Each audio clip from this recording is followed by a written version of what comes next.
I am Maggie Liu. This story has a highly efficient opening. Yi Mei takes off her wedding dress on her wedding day. It isn't taken off her. It isn't ripped off her. She takes it off herself. She folds up that wedding dress covered in gold-threaded peonies and sets it on the table, changes into a plain white outfit, then walks into the main hall and right in front of her father and General Ji announces she is moving into Daoshan Palace to pray for blessings. The precision of this move lies in, she doesn't chase after Jian, she doesn't yell at Jian, and she doesn't beg Jian to come back. She turns the passive act of being dumped into an active public ceremony. Now let's see how she takes 3 years to turn a cheating man's record of achievements into his own verdict. On our wedding day, my fiancé Jian abandoned me and went to the borderlands to follow his true love. 3 years later, he defeated the Xiongnu and returned triumphantly to the capital with a pregnant woman. Everyone in the city envied their love story. They say the young general gave up a wealthy engagement for love, accompanied a disgraced official's daughter far away to the bitter cold borderlands, stayed together through life and death for 3 years, and finally fought his way to overwhelming glory. Even the emperor gave the order to turn their story into a play to be sung to the future generations of Great Yan. And what about me?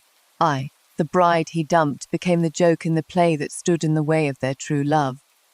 Later, I just couldn't let it go, so I secretly broke into the Ji residence.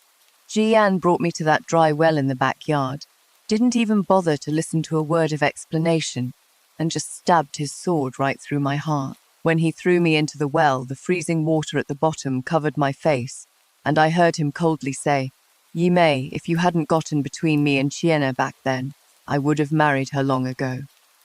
A woman like you is an eyesore just being alive." When I opened my eyes again, I was back on the day he ran away from the wedding. The red candles in the room hadn't gone out yet.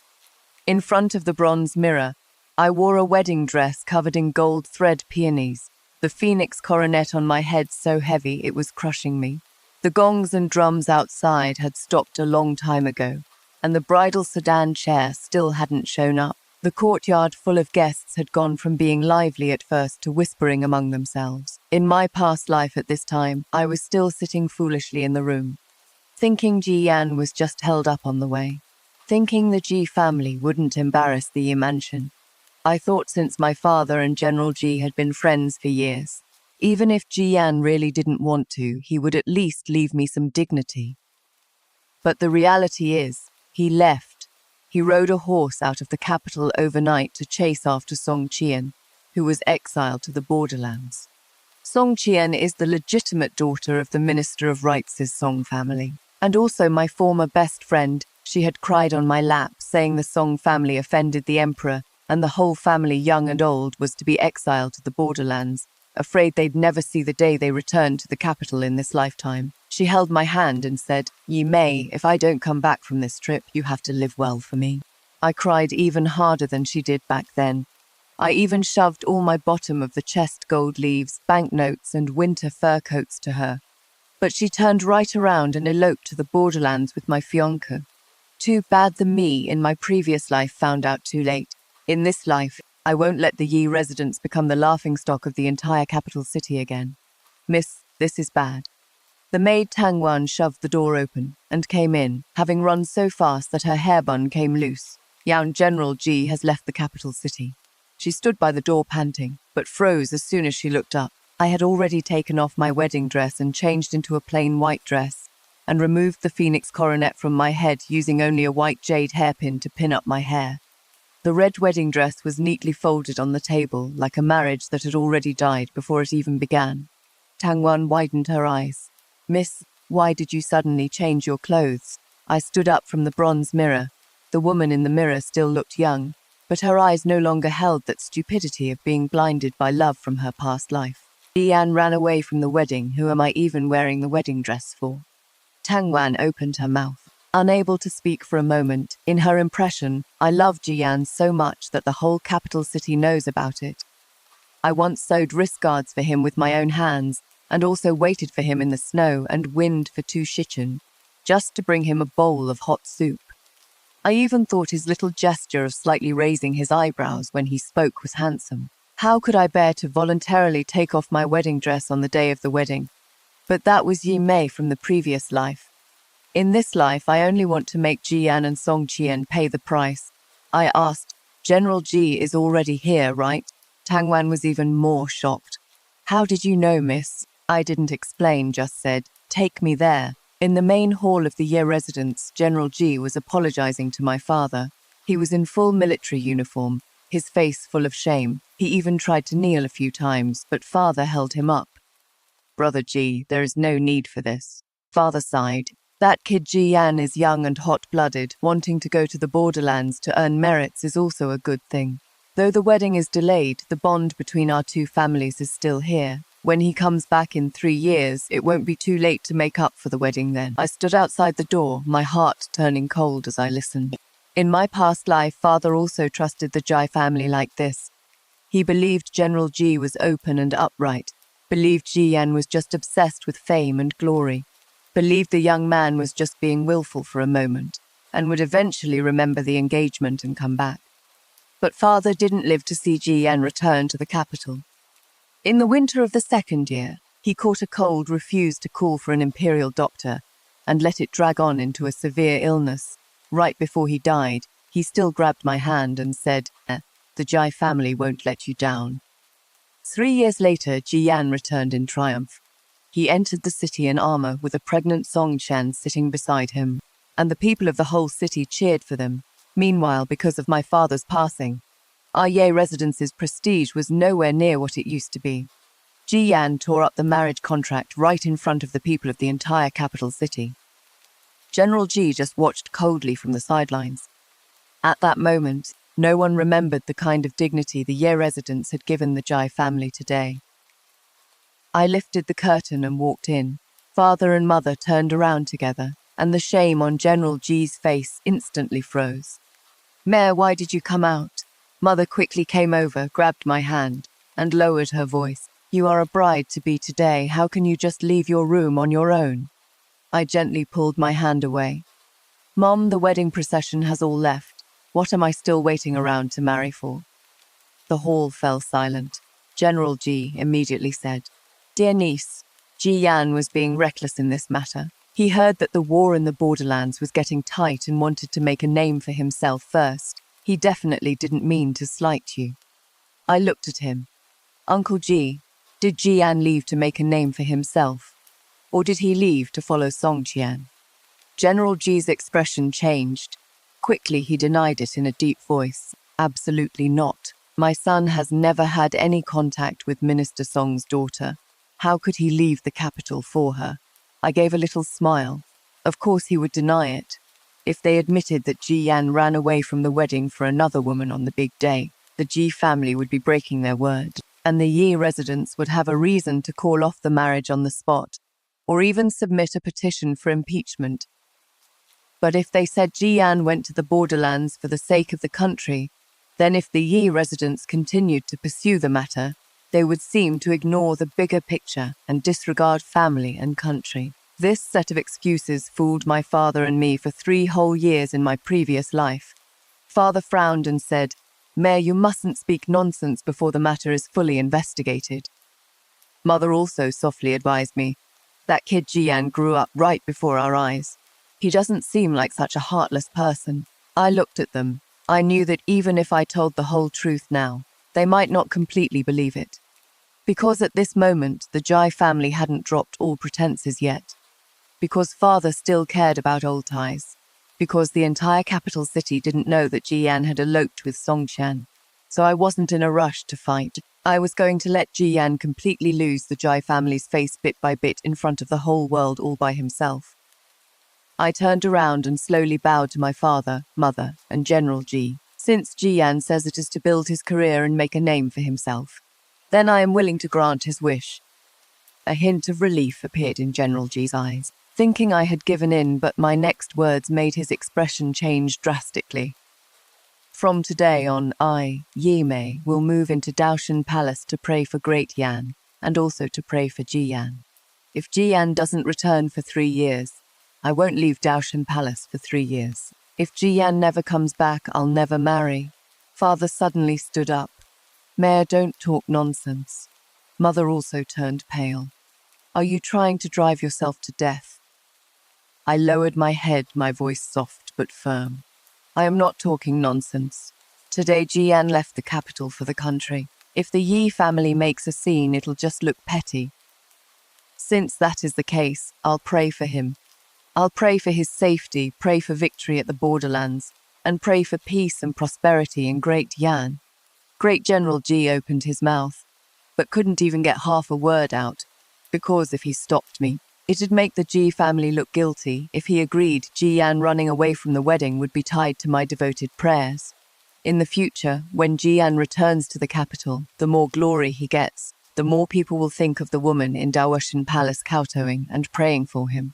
This is what I wanted. Not crying, not making a scene, not begging. It is turning my grievances into a statue of a god pressing down on the Jai family's heads. That day at dusk, I moved into Daoshan Palace. Daoshan Palace is a Taoist temple built by the great Yan royal family, dedicated to the supreme deity, and it is also the spiritual retreat most revered by the people of capital city. The day I entered the palace, I didn't wear a wedding dress.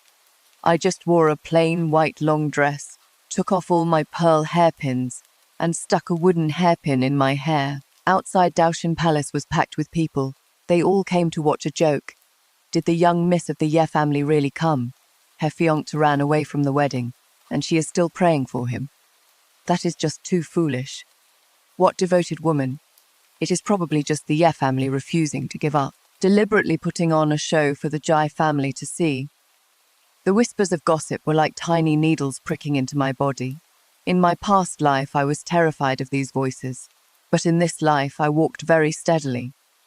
I knelt down before the supreme deity, pressing my forehead against the cold blue stone. May Great Yan be prosperous and its people at peace. May the soldiers at the borderlands be safe. May Ji Yan make a name for himself and not let down the Yi family engagement. 3 sentences, I said them clearly, word by word. Tang Wan stood behind me, her eyes terribly red. On the first day, I kowtowed 1,000 times. My forehead was bruised purple, my knees were scraped raw, and my voice went hoarse. When those who came to watch the joke scattered, some still sneered, putting on quite an act. The second day I kowtowed as usual. The third day, still the same. On the 10th day, some people stopped laughing. A month later, the talk in the tea houses of the capital city changed. They no longer said Yi Mei was pitiful for being left at the altar, but instead said the Yi family's young lady was deeply devoted, with her fiancé going far away to the borderlands. She was praying to the supreme god for his safety on his behalf. 3 months later, the first love letter Jian wrote to Song Qian began circulating around town. I had seen that letter with my own eyes in my past life. Jian wrote in the letter, "Ah, Qian, if I don't go after you today, this life will no longer have any meaning. The marriage contract with the Ye family is not what I want. Even if she is a noble lady from a prestigious family, she can't compare to a single tear of yours." In the previous life, this letter was hidden by Jian in a secret compartment in the study. In this life, I had someone intercept a copy from the post road in advance and put it in the most bustling storytelling house in the capital city. Overnight, the rumors changed their tune. Some asked, if Jian really went to the borderlands for the country, why would he write a letter like this to Song Qian? Some said, while the Yi family's miss was kowtowing and praying for him at Daoshan Palace, he was romantically entangled with another woman in the borderlands, truly cold-hearted. Half a year later, the kids on the streets all knew 2 phrases. The Ye family girl kowtows at Daoshan Palace. The Jai family boy talks of love in the borderlands. This still wasn't enough. I know that in a year there will be a massive drought in Great Yan. In my past life, this drought lasted for 36 days. The fields cracked dry, people in the suburbs of the capital city fought over water, and the price of rice in the city tripled. The emperor was totally stressed out and finally issued an edict to pray for rain, offering a heavy reward to anyone who could solve the drought. In my previous life, the rain fell on the 37th day. That rain saved the capital city and also let a Taoist priest get rewarded for successfully praying for rain. In this life, the person praying for rain in Daoshan Palace will be me. Before the drought hit, I had already done a lot of things in advance. I bought a few springs outside the city in the name of the Yi Manor, secretly built reservoirs, and had Tangwan use Daoshan Temple's porridge distribution as an excuse to teach the commoners how to store water and use plant ash to protect their fields, cutting down on wasting well water. At first, nobody paid any attention to these things. By the time the days got hotter and hotter and the well water dropped lower and lower, the commoners finally remembered that Miss Yi at Daoshan Temple, the one infatuatedly praying for blessings, had sent someone to remind them to store water against the drought, a whole month ago. On the 26th day, the emperor issued a decree to pray for rain. I burned incense before the supreme deity and changed into a plain white Taoist robe. The summer heat outside was unbearable, and the stone steps were so hot they could almost burn my skin. I walked barefoot onto the altar, every step feeling like stepping on fire. Tangwan kept crying out of heartache. "Miss, we don't have to do this." I looked at the vast sky without a single cloud on the horizon. If I don't do this, no one will believe it. Sometimes people's hearts are harder than the parched earth. To make them believe, you have to let them see blood with their own eyes. I knelt on the altar for 10 days. Every day I chanted scriptures, prayed for rain, handed out water, and comforted the people. My throat was so hoarse I couldn't speak. My forehead was busted open from kowtowing. My knees were red and swollen, and the soles of my feet were scraped bloody by the stone steps. At dusk on the 10th day, thunder finally rumbled in the distance. When the first drop of rain fell in my palm, the people below the altar were quiet at first, then erupted into earth-shattering wails. "It is raining. The supreme god has manifested." Miss Yi's prayers brought the rain. I looked up at the suddenly darkened sky. Heavy rain poured down, washing over the altar and washing away the bloodstains on my body. The emperor personally issued a decree granting me the title of heaven-bearing goddess. I was bestowed a golden scroll and a jade seal and permitted to permanently reside in the Daoshan Palace to pray for the country. From that day on, no one in the capital city ever called me the Miss of the Yi family who got left at the altar again. They called me the goddess. The Ji family finally panicked too. General Ji started visiting the Yi residence frequently to see father and mother. I didn't go back to see him. I just had Tangwan pass on a message saying the divine maiden was cultivating in peace, and it wasn't convenient for her to see outside men. In this life, I also prepared medicine for my father ahead of time. The cold that took my father away in my past life was kept down by a dose of my medicine. Even though father coughed for a bit, he recovered quickly. After getting better, he finally slowly saw just how fake the Jai family's so-called old ties really were. The Ye family started gathering their old subordinates and mending ties with the families of the founding heroes. Meanwhile, in Daoshan Palace, I was building my name as a goddess while gradually getting to know Crown Prince Yan Chengjing. The first time he came to see me was on the 3rd day after the prayer for rain. I was still sick then, my voice so hoarse I could barely make a sound, and could only sit under the porch watching the young Taoists sunning the scriptures. Yan Chengjing was wearing a moon-white everyday outfit, with only 2 guards following behind him. Unlike the others, he didn't ask me how to pray for rain the moment we met, nor did he put me on a pedestal like some divine being. He just placed a cup of warm tea in front of me. "I heard that you started teaching the people to store water a month before the drought." I looked up at him. He continued, "Praying for rain is heaven's will, while storing water is human effort. Which one does the divine maiden value more?" I smiled, my voice really hoarse. "If the people can live, I value them all." Yan Chengjing looked at me, a bit more seriousness in his eyes. You can do more than just pray for blessings.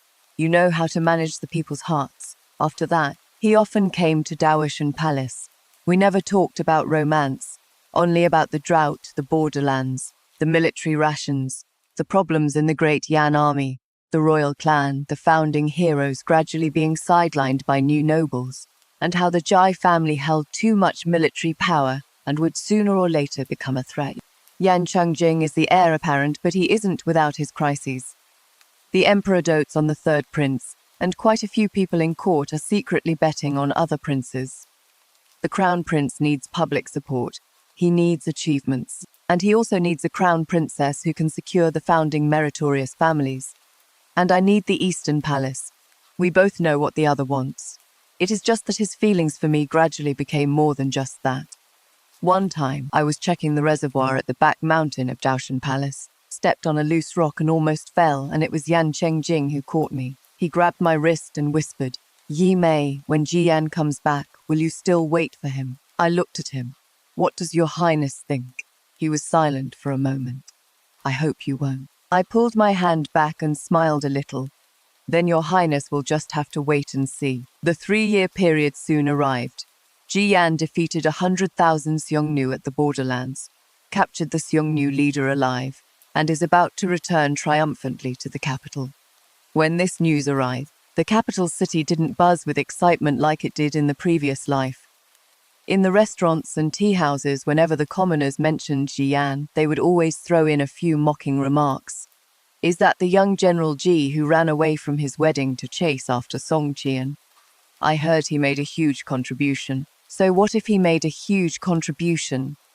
The Divine Maiden kowtowed for him at Daoshan Palace for 3 years, yet he hasn't sent a single letter to the Ye family in 3 years. Exactly, without the Divine Maiden's prayers, it is hard to say if he'd even make it back alive. This is exactly what I want. In my past life, Jiyan's achievements overshadowed everything. Running away from the wedding became youthful spirit. Eloping became fearless true love, and Song Qian's pregnancy became a hard-earned happy ending. In this life, I want every single one of his achievements to be cast in the shadow of my 3 years of prayers, so that when the commoners see his triumphant return, the first thing they think of isn't a hero, but betrayal. On the day Jiyan entered the city, I was still at Daoshan Palace. When Tang Wan ran in, she was out of breath. "Miss Jiyan is back." I was copying scriptures, and upon hearing this, the tip of my brush paused. It has been 3 years. Finally, I lowered my head and let out a soft laugh. Then my eyes quickly turned red, and the wolf hairbrush in my hand fell onto the paper, bleeding out a blot of ink. As I stood up, incense smoke curled around the hall. "Let's go." Tang Wan got the message and immediately supported me. As soon as the Daoshan Palace gate opened, the commoners who had long gathered outside all looked over. I didn't wear the golden register goddess dress. I only wore a plain white Taoist robe with no pearl hairpins in my hair, a pale face, and tears in my eyes. Because of kneeling to recite scriptures for 3 years, my forehead already had faint old scars, and the soles of my feet indeed had thin calluses left from walking barefoot onto the sacrificial altar all year round. I walked step by step towards the city gate. Halfway there, I took off my shoes. Tang Wan exclaimed, "Miss." I didn't stop. There was fine gravel on the bluestone path, scraping the soles of my feet terribly, and soon bloodstains were left behind. Seeing this scene, the commoners were first shocked, and then someone started crying in a low voice. The goddess actually goes barefoot to welcome Jiyan. She still cares about him. If Jiyan betrays a woman like this, it is truly unforgivable by heaven. At the city gate, Jiyan sat on a black warhorse. 3 years of wind and frost in the borderlands had stripped away his youthful naivete, making his features sharper, and his armor gleamed coldly in the sunlight. Sitting in his arms was Song Qian, wearing a light-colored dress, her hand gently stroking her swollen belly, with a fragile yet smug smile on her face. Jiyan had originally thought the commoners would line the streets to welcome him. But when he entered the city, the surrounding crowd just looked at him coldly. There were no cheers, no flowers, and no admiration. It wasn't until I showed up that the crowd suddenly broke into a commotion. Countless eyes fell on me. Jiyan saw me too. His brows furrowed slightly at first, as if he felt my pathetic state was embarrassing him. Then he saw my bare, bleeding feet, and a hint of complex emotion flashed through his eyes. Song Qian took the chance to lean in closer, her hand grabbing Jiyan's sleeve. I walked up and stopped 5 steps away from him. Tears rolled down from the corners of my eyes, my voice trembling just right. 3 years. Jiyan, I waited for you for 3 years. The surroundings instantly fell quiet. Jiyan seemed really uncomfortable with this scene, his tone a bit impatient. "Ye Mei, I never asked you to wait." Song Qian also got off the horse, holding her belly, saying softly, "Sister, Ye, long time no see." She stroked her belly, her voice gentle, but every word stabbed right into the wound. "Brother Ji and I relied on each other in the borderlands, and now we already have a child. Sister, you have a noble status and the title of a goddess. Why bother clinging to the past? What a nice way to say clinging. She was like this in our past life too. She stole my fiancé, yet still put on an aggrieved look as if I were the one bullying her. I took a half step back as if stung so badly by her words that I couldn't stand steady. Angry curses immediately erupted from the crowd. Shameless. Knowing full well they had an engagement, she still comes back flaunting her pregnant belly to show off. The goddess prayed for him for 3 years, yet he doesn't even have a single word of remorse. Jiyan's expression was ugly and he said coldly, "Enough." He looked at me. "Yi Mei, to tell you the truth, I've never liked you. I ran away from the wedding back then because I only had Song Qian in my heart. If you know what is good for you, you'll cancel the engagement yourself today, so things don't get ugly for everyone." That is exactly what I was waiting to hear. I took out that marriage contract from my sleeve. I carried this marriage contract with me in Daoshan Palace for 3 years. Written on it were the names of Yi Mei and Ji Yan, as well as the pact between the elders of both families. I unfolded the marriage contract so everyone present could see it clearly. Then, right in front of the whole city, I tore it to pieces bit by bit. The paper scraps flew into the air like a belated snowfall. I raised my voice today. It is Ji Yan breaking off the marriage, not Yi Mei being unfaithful. I, Yi Mei, prayed for you at Daoshan Palace for 3 years, praying for your safety, praying for victory at the borderlands, praying for the peace of the people of Great Yan. But you return in triumph, bringing a pregnant woman into the capital, humiliating my Yi manor, humiliating my 3 years of pure cultivation. Ji Yan, from today on, all ties between us are severed. It is not you breaking off the engagement. It is me, Yi Mei, who doesn't want you anymore. As these words fell, mountain-shaking cheers erupted at the city gates. Well said, divine maiden. Dump him. A heartless man is not worthy of the goddess. Ji Yan's face turned livid and his hand suddenly slammed onto the hilt of his sword. Just then, a cold and clear voice came from behind the crowd. "Ji Yan, what are you trying to do?" The crowd parted. Crown Prince Yan Chengjing, dressed in a dark brocade robe, slowly walked over with the guards of the Eastern Palace. He didn't even look at Ji Yan and walked straight up to me, his gaze falling on my bleeding foot, his brows slightly furrowed. "Does it hurt?" I lowered my eyes, my voice very soft. "My foot doesn't hurt. I am just disheartened." Yan Chengjing personally supported me. In the eyes of everyone present, this action carried more weight than any words. Ji Yan knelt on one knee. "Your humble subject pays his respects to His Highness, the Crown Prince." Only then did Yan Chengjing look at him. "So you still know you are a subject?" Ji Yan's face stiffened. "This humble subject has repelled the Xiongnu this time, captured the enemy leader alive, and specially returned to the capital to report." Yan Chengjing took the imperial edict from his sleeve and casually handed it to the eunuch beside him. Received the edict in the previous life, the crown prince personally led his horse to welcome Ji Yan into the palace, and the emperor made him the Marquis of Champion.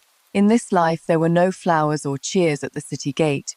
The crown prince only threw him a cold imperial edict. When Ji Yan received the edict, his voice was suppressing his anger. In the imperial edict, although the emperor rewarded him with gold and silver and appointed him general of the left valiant guard, he didn't give him the title of Marquis of Champion. The commoners of the whole city were watching, holding the imperial edict. Ji Yan's face looked as awful as if he had been slapped in public. Yan Chengjing didn't pay any more attention to him, but bent down and carried me into the accompanying carriage, to the imperial medical department. I leaned against the carriage wall, watching the carriage curtain fall. Ji Yan stood outside, and Song Chan, holding her belly, also turned pale. They lost this round. They lost because they thought their merits could cover up all their scandals. But they didn't know that once people have a preconceived story in their minds, even merits will be reinterpreted. Ji Yan repelled the Xiongnu because of the goddess's blessing. Ji Yan returned with a pregnant woman because he was ungrateful. When the imperial doctor was bandaging my foot injury, Yan Chengjing stood by the side the whole time. He looked at the scraped, bloody marks on the soles of my feet, his expression turning terribly dark. "Was it worth it?" I smiled. "What does your highness think of today's results?" He looked at me helplessly. "Yi Mei, I am here. You don't have to hurt yourself like this every time. I looked up at him. There was heartache in his eyes, but also a bit of indulgence after seeing through my schemes. I suddenly felt that the path in this life might be much broader than in my past life. After the incident at the city gate, the Jai mansion's reputation plummeted. General Jai was ostracized by the founding nobility, and my father finally cut ties with the Jai family completely. After returning to the mansion, Jai Yan flew into a rage and smashed half his study, but couldn't change the fact that the title of Marquis Guanjun had flown away. A few days later, General Ji came to the Yi mansion with Ji Yan, bearing brambles to ask forgiveness. In my past life, they looked on coldly as I was humiliated. In this life, they knelt in the main hall of the Yi mansion, shirtless and carrying thorny branches on their backs, begging the Yi family to acknowledge the marriage contract again. General Ji's face was streaked with old tears. Brother Yi, my foolish son, was ignorant and broke Maya's heart. But considering the many years of affection between our two families, even though the marriage contract was torn, our ties might not be impossible to continue. Ji Yan knelt on the ground, his back pricked with bloody marks by the thorny branches. He kept his head down, his voice so sincere it bordered on lowly. Yi Mei, I was wrong. I didn't know you actually waited bitterly for me at the Daoshan Palace for 3 years. The borderlands are bitterly cold, and Song Qian's background is pitiful. I was confused for a moment, which is why I had a child with her.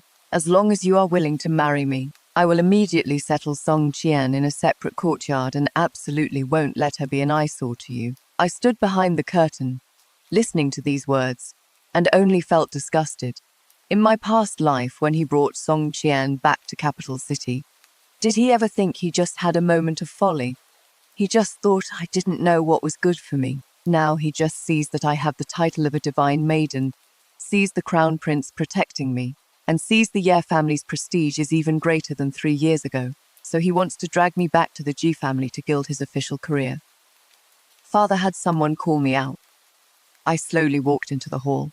As soon as Jian saw me, his eyes immediately lit up. He thought I still loved him. After all, in his eyes, how could a woman who prayed for blessings for him at Daoshan Palace for 3 years just let go like that? Mayor? His voice softened. I know you resent me, but I've already come back. I'll treat you well from now on.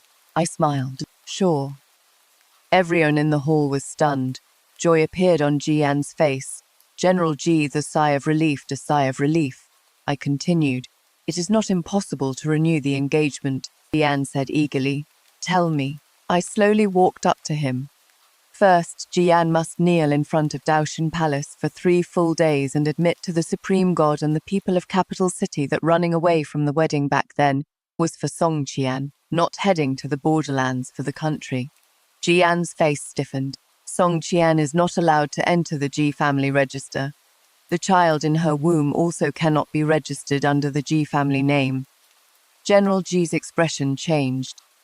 Third, the Ji family must write a document stating that from now on, Yan cannot take concubines, keep mistresses, use his military merit to pressure the Ye family, or let the Ye family's daughter suffer the slightest grievance. If violated, the Jai family must hand over the military power in the capital suburbs as compensation. With every word I said, the Jai father and son's faces grew uglier. Jian gritted his teeth. You may don't go too far. I raised an eyebrow. Going too far. When you ran away from the wedding, you didn't go too far. When you brought a pregnant Song Qian into the capital, you didn't go too far. When you said at the city gates that you never liked me, you didn't go too far either. Why is it that when it is your turn to pay the price, you think I am going too far? Father slammed the table heavily. Well said. Mother also said coldly, the daughters of my Ye family are not objects for your Jai family to pick and choose from. Great General Ji forcefully held back his anger. It seems the Ye family is dead set on cancelling the engagement.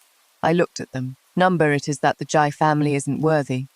Just as the atmosphere in the hall was at a stalemate, Eunuch Fei from the Empress's side arrived. Holding the imperial decree, he was all smiles. Her Majesty the Empress has a decree inviting the heaven-blessed divine maiden into the palace for a banquet. Great General Ji's eyes trembled in shock. Jian snapped his head up to look at me. He finally realized that he was too late. The path Yi Mei, am taking is no longer through the doors of the Jai family, but the path to the Eastern Palace. Before entering the palace, I slipped a jade pendant to Eunuch Fei. Eunuch Fei was a little surprised. "What is the meaning of this, Divine Maiden?" I smiled. "Although I have the title of Divine Maiden, I am young after all. Meeting the Empress for the first time, I am afraid my etiquette might be lacking. Please give me a few pointers." Eunuch Fei. Eunuch Fei was an old hand by the Empress's side, so naturally he understood the weight of this jade pendant. He discreetly accepted it, whispering a reminder in my ear. "Her Majesty the Empress values the nation most, and dislikes those who only talk of love. If the Divine Maiden wishes to enter the Eastern Palace, do not talk about your own grievances. Talk about the people's support, talk about the Yi family, and talk about the Crown Prince's future." I nodded slightly. This favor was money well spent. When the Empress met me, she did not immediately mention bestowing the marriage. She asked me about praying for rain, asked me why I built reservoirs before the drought, asked me how I viewed the military power in the borderlands, and asked me what I could do for the Crown Prince if I entered the Eastern Palace. I answered them one by one. The title of the Divine Maiden can rally the hearts of the people. The Ye family's former subordinates can steady the nobles. I don't ask for the Crown Prince's exclusive favor. I only ask that if one day I sit beside the Eastern Palace, I can help the Crown Prince protect the great Yan Empire and stop people like the Jai family who hold military power but harbor selfish motives from overriding the imperial power. The Empress looked at me for a long time and suddenly smiled. "You are quite honest." I lowered my eyes. It is useless to play petty tricks in front of Her Majesty, the Empress. Her smile deepened. Half a month later, the imperial edict bestowing marriage arrived at the Ye residence. The heaven-blessed Divine Maiden Ye Mei, of upright character and devoted to the nation, is granted in marriage to Crown Prince Yan Chengjing as the Crown Princess. The capital city was in an uproar. The commoners beat gongs and drums outside Daoshan Palace to fulfill their vows, and the threshold of the Yi Manor was trampled by well-wishers because the Crown Prince was going to marry the goddess. His reputation among the people skyrocketed, and even the old officials in the court who were originally sitting on the fence started to side with the Eastern Palace. But the Ji Manor didn't come to congratulate them. A few days later, the Ji Manor started holding their wedding banquet. Ji Yan officially married Song Qian. This wedding was much shabbier compared to the previous life. In the past life, plays hyped them up as a perfect tale of true love. The emperor gave them gifts, all the officials congratulated them, and the whole city watched the spectacle. In this life, even though Song Qian is pregnant, she is labeled a homewrecker for stepping into an engagement. Even though Ji Yan has military merits, he lost his title as champion marquis, and the Ji family is being pushed out by the founding nobles. A lot of people came to the banquet, but most of them are just here to laugh at the Jai family. I went together with the Crown Prince, not to congratulate them. It was to close the net. In my past life, I broke into the Ji residence right after this wedding banquet. At that time, I was so humiliated that I had nowhere to turn, and I just wanted to ask Ji Yan why, but I accidentally discovered a cellar under the woodshed in the Ji residence. Hidden in the cellar were armor, weapons, and a few secret letters written to the generals at the borderlands. After Ji Yan found me, he dragged me to the dry well in the backyard and killed me with a single sword strike. In my past life, I didn't realize until I died that Ji Yan was more than just unfaithful. He and General Ji had long been amassing troops to consolidate their own power, secretly hoarding armor and plotting rebellion. In this life, I told the Crown Prince about this. The Crown Prince didn't make a move right away. Because the Jai family held military power, they couldn't be convicted just based on the memories of my past life. So we waited for the big wedding at the Jai mansion, when the hall was full of guests and the guards were slacking off, and also waited for the day the Jai family thought they were the safest. At the wedding banquet, Song Qian bowed to me with her pregnant belly sticking out. Her face looked a bit haggard, but she still tried to keep up her gentle and proper appearance. Song Qian pays her respects to the Crown Prince and to the Crown Princess. She deliberately said the words Crown Princess very softly, like she was swallowing down something bitter. I didn't respond to her. Not responding is the best humiliation. Song Qian's face went white and she quickly retreated. Halfway through the banquet, the backyard of the Ji mansion suddenly caught fire. Summoner shouted, "Fire!" The guests fell into complete chaos. The guards around the crown prince immediately shielded us. Right at that moment, several men in black jumped down from the wall and charged straight at the crown prince. The moment the blade came stabbing, I pushed the crown prince away. The blade slashed across my shoulder, and blood instantly dyed my sleeve red. The crown prince's expression changed drastically. Protect the crown prince. The Jinyaiwei hidden in the crowd immediately showed up. These men in black weren't arranged by us at all. They are the real death warriors the Jai family raised in the mansion. General Ji originally planned to use the chaos of the wedding banquet to assassinate the crown prince, and then frame the Ye mansion guards who came to watch the ceremony, thereby striking a blow against the Eastern Palace and the Ye family. But he didn't know that the crown prince had already brought men into the game. 2 of the men in black were taken down on the spot, while the rest fled toward the woodshed. The crown prince ordered coldly, "Seal the mansion." Search. General Ji's expression changed drastically. "Your Highness, today is my son's wedding. Assassins snuck in the mansion, and the Ji family is also a victim. How can you search the mansion?" The crown prince held the injured me, eyes as cold as ice. The crown prince was attacked, and the crown princess is injured.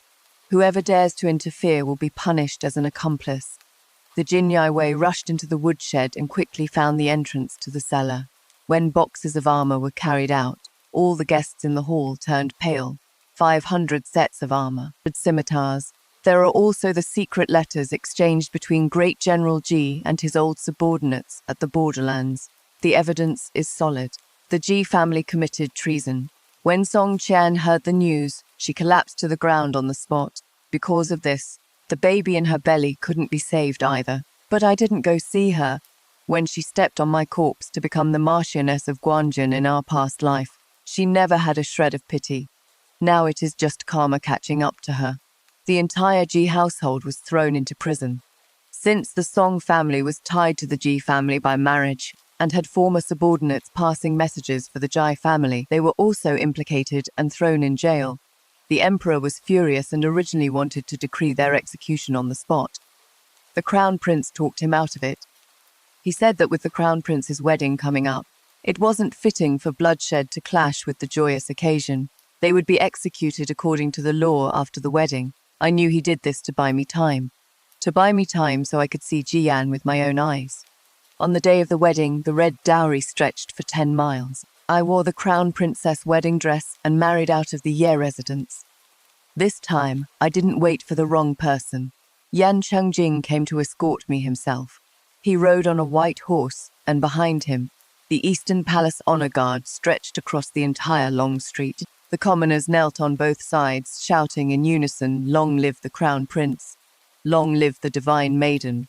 After the wedding ceremony, he asked me in a low voice, "Is there anything you want to do?"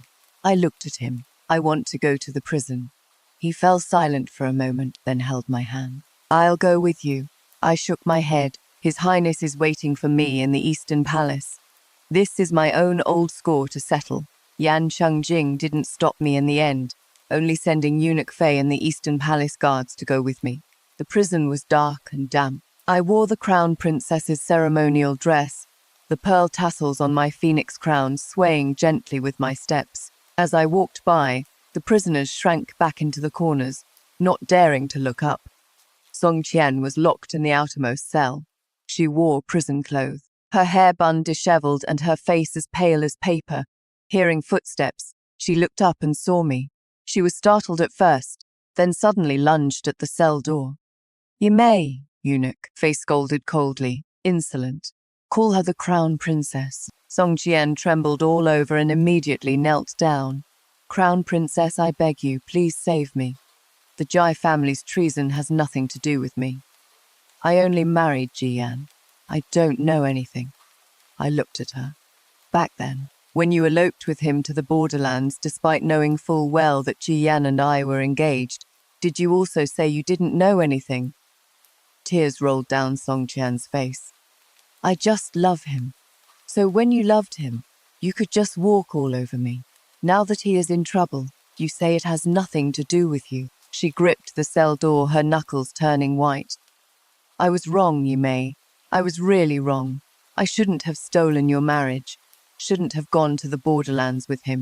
But you are already the crown princess now. You have everything. Can you just let me live?" I chuckled softly. "Song Chen, when you were the champion marchioness in your past life, did you spare me?" Her face suddenly froze. "What did you say?" I didn't explain further and turned to leave. Jian was locked up in the deepest part.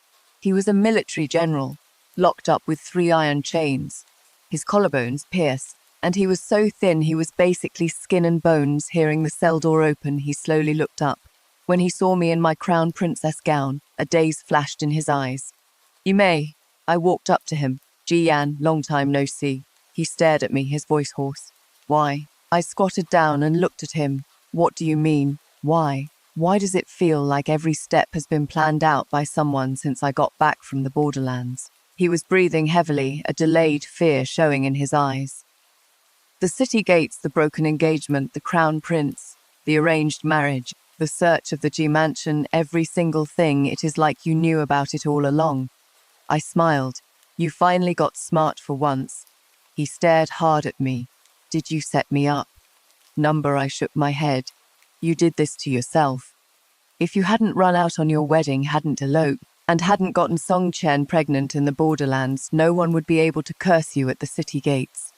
If you didn't covet the divine maiden's reputation and didn't want to latch onto the Yi Manor again, you wouldn't be kneeling at the Yi Manor getting humiliated. If the Jai family hadn't secretly stashed armor and didn't have treasonous ambitions, the Jinyai wouldn't have found a thing no matter how hard they searched." I leaned close to his ear, my voice so low that only the two of us could hear. "Jiyan, in our past life, this is exactly how you stabbed me by that well." His pupils constricted sharply. "I made a vow when you threw me into the well. If there is a next life, I will personally drag you down from the clouds." Jiyan opened his mouth, his face deathly pale. He seemed to want to scream, to tell others that I had been reborn, to say that this was all a trap I set. But no one would believe him. Eunuch Fei stood outside the prison door, and the Eastern Palace guards were silent and indifferent. I got up. "Jiyan, in this life I am the one who doesn't want you." The next day they were beheaded at the Meridian Gate. Everyone in the Jai and Song families involved in the treason was executed, and the rest of the innocent clan members were exiled 3,000 miles away. Right before his execution, Jiyan kept looking up at the sky. He probably still couldn't figure it out even as he died. Why in his past life he could become the champion marquis and have his love story sung by the world, yet in this life he turned into a convicted traitor. I didn't go watch the execution. Early that morning I was in the Eastern Palace reading with the Crown Prince. When Eunuch Fei came to report, I just nodded faintly. Got it. My enemy was dead, but there was no wild joy in my heart. Only a stone that had weighed on me for 2 lifetimes finally hitting the ground. But I also knew my path wasn't over yet. After marrying into the Eastern Palace, I hadn't been sitting idle. Using the name of the Divine Maiden, I built charity granaries, established girls' schools, and set up benevolent halls in the suburbs of the capital, taking in orphaned girls and widows from the war. The Crown Prince, meanwhile, used this to clean up the government, weaken the old factions of the Jai family, and regain military power in the borderlands. At first, there were still people in the court who looked down on me. They said women shouldn't meddle in politics. They said the title of the Divine Maiden was just nonsense, and that the Crown Princess should stay in the inner quarters. Until the next year, when a flood hit Qingzhou, I moved the grain ahead of time, opened the charity granaries, ordered the female medics from the women's school to go along for disaster relief, and had the Crown Prince personally go to Qingzhou to reassure the people. After the flood, the casualties in Qingzhou were reduced by more than half compared to my past life, and the commoners set up longevity tablets for me and the Crown Prince outside the city. From then on, no one in the court dared to look down on me anymore.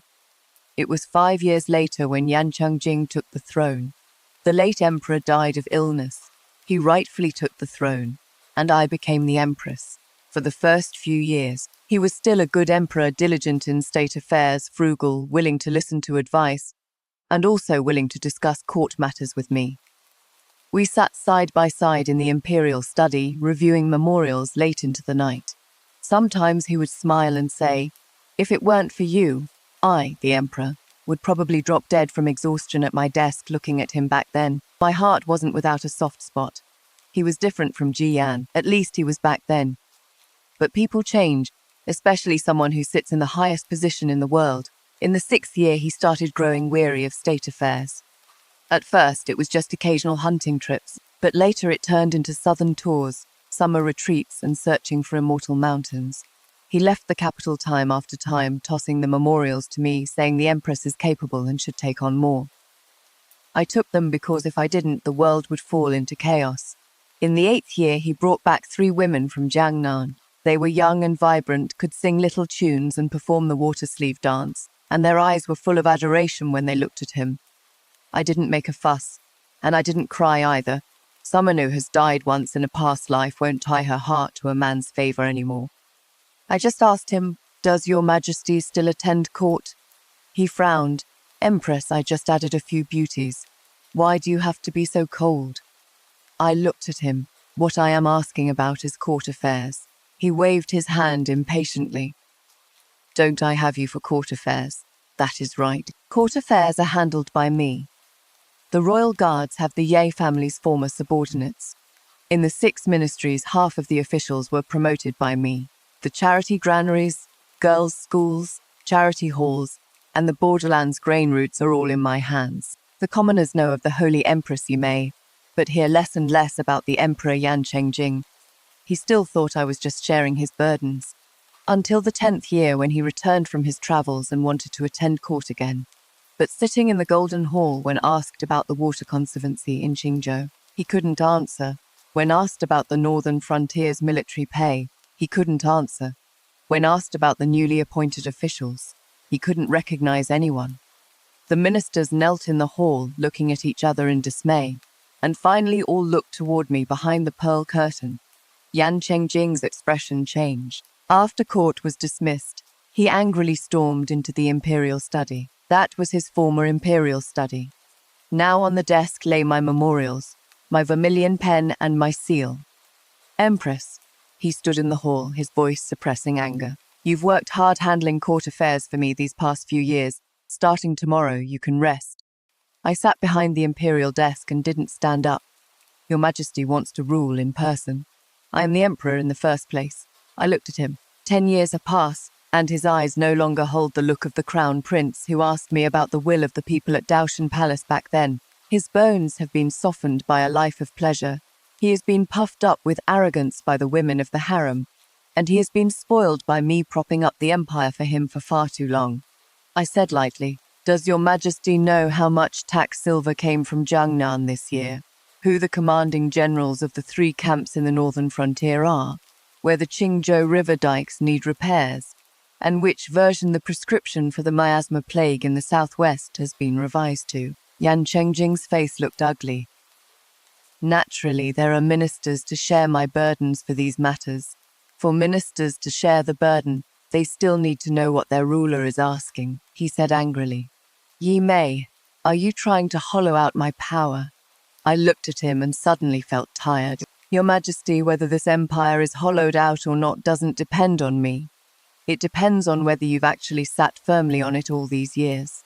He slammed the desk. "Guards." It was completely silent outside the hall. His face changed drastically. I looked at Eunuch Fei. Eunuch Fei had already grown old, but he still stood respectfully with his hands at his sides. "Please return to the harem to rest, Your Majesty." Several guards armed with swords walked in. Yan Chengjing looked at me in disbelief. "Yimei, this is treason." I stood up and walked over to him. "Your Majesty, when I entered the Eastern Palace back then, you said you would rule the world together with me. Later, you dumped the world on me and went off to travel and enjoy the scenery yourself. Now that I've managed it well, you are saying it is yours again." I said softly, "Where is the logic in that?" Yan Chengjing was sent back to the inner palace.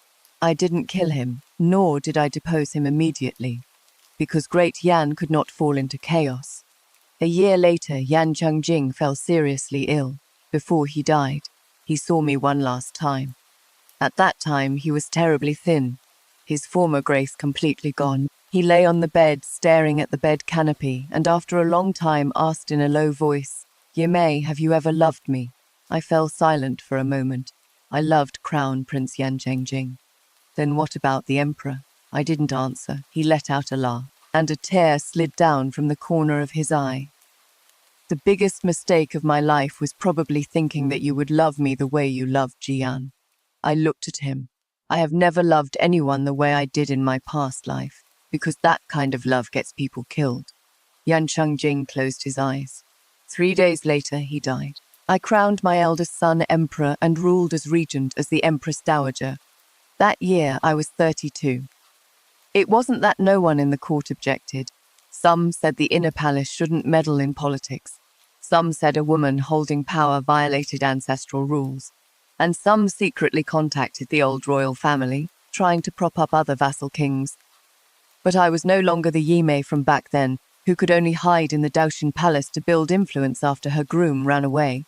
I had managed charity granaries, relieved droughts, quelled floods, stabilized the borderland, killed rebels, and reviewed memorials in the imperial study for 8 years. The entire court of civil and military officials knew exactly who was capable of ruling the country.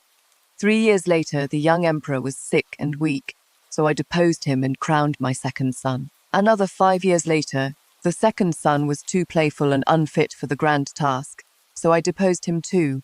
The ministers finally understood. I crowned them emperor not because they were my sons, but because Great Yan needed someone who could sit firmly on the throne. If they couldn't sit firmly, then I would sit there myself. On the day of my ascension, the daylight was blindingly bright. I wore black imperial robes with gold patterns, walking up to the golden hall step by step. This road was very long. I had walked down the red carpet on my wedding day, walked across the scorching altar of the Daoshin Palace, walked the blue stone road at the city gate where I tore up my marriage certificate, walked up the long steps of the Eastern Palace, and walked through countless brightly lit nights in the imperial study.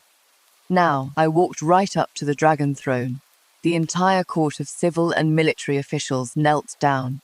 "Long live our emperor! Long live, long live!" I turned around and sat down. In that instant, I suddenly remembered the freezing water at the bottom of the well in my previous life. Remembered Ji Yan's cold face when he threw me down. Remembered the whole city's people singing about his and Song Qian's love story. Remembered how I became a tactless joke in the place. If someone had told me at the bottom of the well back then that one day I would sit on this dragon throne and become the first empress of Great Yan, I probably wouldn't have believed it. But that is just how fate is. It once pushed me to the bottom of the well. So I climbed out from the bottom of the well and step by step climbed to the very top. After ascending the throne, I changed the era name to Ming Zhao. I abolished the old rule forbidding women from attending school and allowed women to enter women's schools to study medicine, math, and law. I rebuilt the military system in the borderlands, cut down the noble families, private armies, opened charity granaries across all provinces, and reduced or exempted taxes during disaster years. In 10 years, Great Yan's national power gradually grew stronger. At first, the historians didn't know how to write about me. They said I was ruthless, said I deceived the world under the name of a divine maiden, said I deposed 2 emperors, and was a hen heralding the dawn.